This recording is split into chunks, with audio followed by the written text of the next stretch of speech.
चलो ध्यान दो जी, आंसू का निकल देखो इधर। आपके सामने हेडिंग क्या है?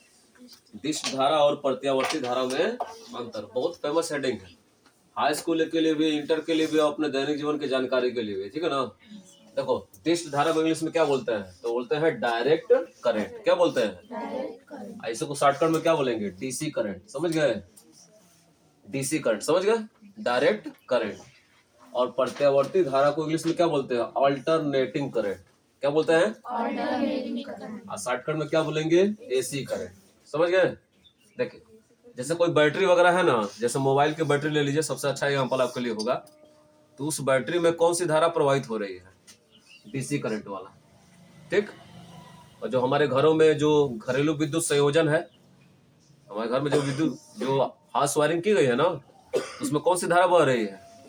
AC current. हमारे घरों में जो भी संयोजन होता है, उस संयोजन में कौन सी धारा का प्रवाह किया जाता है? अल्टरनेटिंग करंट का, यानी प्रत्यावर्ती धारा का। अपने जानकारी के लिए याद कर लीजिए, डीसी करंट का आविष्कार अमेरिकी वैज्ञानिक, इनका नाम बहुत प्रचलन जानते भी हैं, थॉमस अल्वा एडिसन ने किया था, ठीक है। और कब किया था? 1882 ईस्वी में इन्होंने इसका पेटेंट तैयार कर लिया था। और तब जाकर हमारे दैनिक जीवन में लगभग सभी यंत्रों में कौन सी धारा बह रही थी? डीसी करंट वाली धारा बह रही थी। लेकिन इस डीसी करंट की प्रबलता उतनी ज्यादा नहीं थी, इससे बहुत बड़े यंत्र चलाने में बड़ा दिक्कत आ रहा था। उसके लिए कई स्रोतों को एक साथ जोड़ना पड़ रहा था। मान लो बड़ा यंत्र चलाना पड़ रहा है, सिंगल अगर बैटरी डीसी वाली है तो छोटे यंत्र को चला रही है, लेकिन बड़े यंत्र को चलाने के लिए कई बैटरी एक साथ जोड़े जा रहे थे। बाद में सन 1888 ईस्वी में अमेरिका के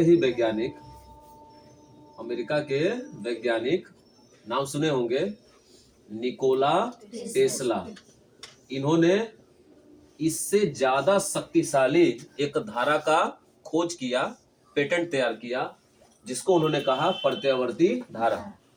सन 1888 ईस्वी में अमेरिकी वैज्ञानिक निकोला टेस्ला ने किस धारा का आविष्कार किया? प्रत्यावर्ती धारा का। जबकि 1882 ईस्वी में अमेरिकी वैज्ञानिक थॉमस अल्वा एडिसन ने डीसी करंट का आविष्कार किया। आपसे कोई पूछेंगे कि प्रत्यावर्ती धारा और दिष्ट धारा में किसकी प्रबलता अधिक होती है, तो आप बताओगे कि प्रत्यावर्ती धारा की प्रबलता क्या होती है? अधिक होती है। आखिर इसकी प्रबलता क्यों ज्यादा होती है किसी परिपथ में? तो इसकी परिभाषा आपको स्पष्ट कराएगा। देखिए ये जो दो फिगर हम बनाए हैं ना, ये किसका है? दिष्ट धारा का एक, ये क्या बोलेंगे, किरण आरेखीय परिपथ है। यानी किसी परिपथ में जो प्रत्यावर्ती धारा है वो इस प्रकार प्रवाहित होती है। होता क्या है, देखिए कभी भी आप ग्राफ निरूपण करेंगे किसी भी धारा का, चाहे वो प्रत्यावर्ती धारा हो चाहे दिष्ट धारा हो, किसी भी धारा का आप ग्राफ खींचोगे तो ग्राफ खींचने के लिए उसे सदैव एक्स अक्ष और वाई अक्ष के लिए प्रयोग होता है। और धारा का ग्राफ खींचने के लिए दो चीजों का बहुत जरूरी है। पहली बात तो धारा, दूसरा क्या? समय। समय के सापेक्ष यदि धारा में क्या हो रहा है? परिवर्तन हो रहा है। धारा के मान में क्या हो रहा है? परिवर्तन हो रहा है। कभी धारा अधिकतम जा रही है, कभी न्यूनतम जा रही है, तो उस दशा में ऐसी धारा को क्या कहते हैं? प्रत्यावर्ती धारा कहते हैं। ऐसी धारा जिसका मान समय के सापेक्ष परिपथ में लगातार क्या होता है? बदलता रहता है। यानी कभी ऊपर की ओर प्लस, कभी नीचे की ओर माइनस, कभी ऊपर की ओर प्लस, कभी नीचे की ओर माइनस, कभी ऊपर की ओर प्लस, कभी नीचे की ओर माइनस।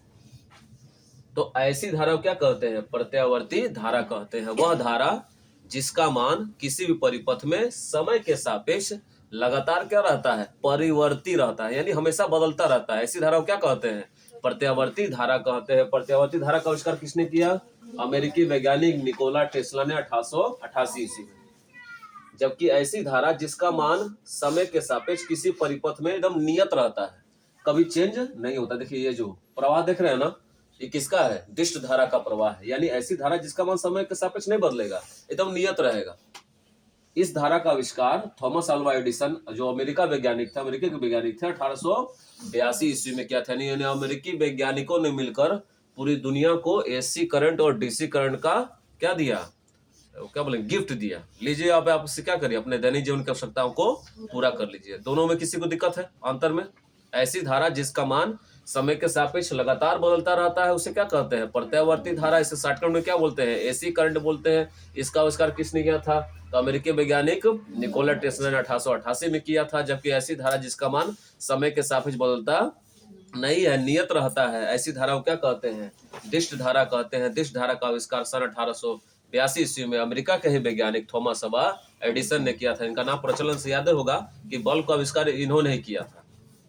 फिर दोहरा रहे हैं, आपसे कोई पूछेंगे कि किस धारा की प्रबलता अधिक होती है, दिष्ट धारा की प्रत्यावर्ती धारा? तो आप बता देना कि प्रत्यावर्ती धारा की प्रबलता क्या होती है? अधिक होती है। किसकी अपेक्षा? दिष्ट धारा की। एसी करंट जो होता है अधिक शक्तिशाली होता है, जबकि डीसी करंट जो है कम शक्तिशाली होता है। कुछ बच्चे पूछेंगे आखिर इसका कारण क्या है? क्यों एसी करंट अधिक शक्तिशाली माना जाता है, क्यों डीसी करंट जो है कम शक्तिशाली माना जाता है? तो वो फिगर जो बता रहा है वो समझिएगा। अगर कोई व्यक्ति एकाएक तेज गति से दौड़ रहा हो, एकदम सीधा, अगल बगल ना सीधा दौड़ रहा हो, तो जल्दी क्या हो जाएगा? वो थक जाएगा, है जी।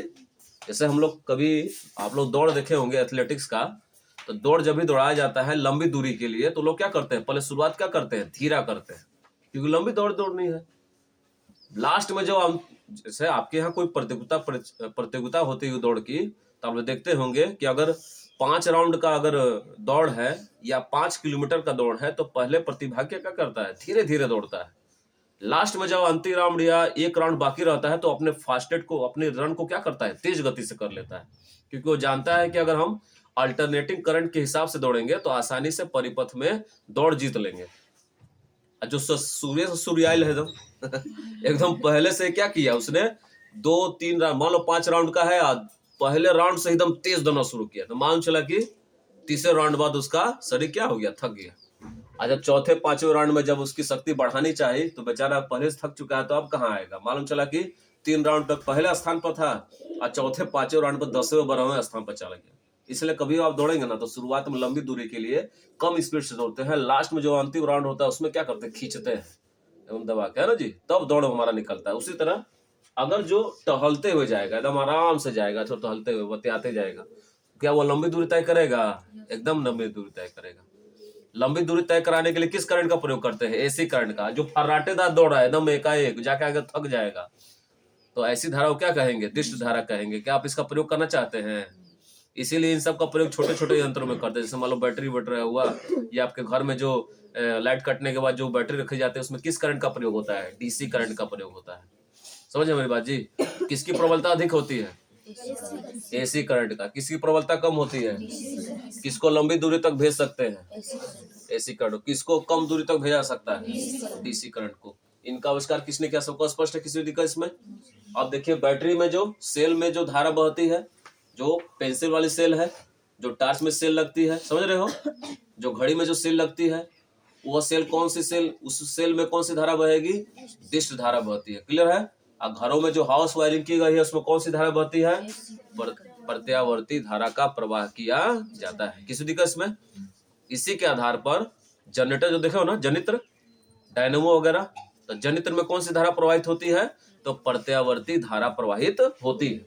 अच्छा, एक चीज और सुनिएगा कि अगर इसका मान नियत रहता है, तो नियत के लिए ऐसा फिगर के साथ ऐसा फिगर बनाया जाता है। अब नियत रहने के लिए इसका समझ रहे ना कि कभी कभी इसका धारा का मान क्या रहता है? हमेशा प्लस ही रहता है। इससे यानी केवल ऊपर की ओर जाएगा, नीचे की ओर वह नहीं आएगा। समझ रहे मेरी बात?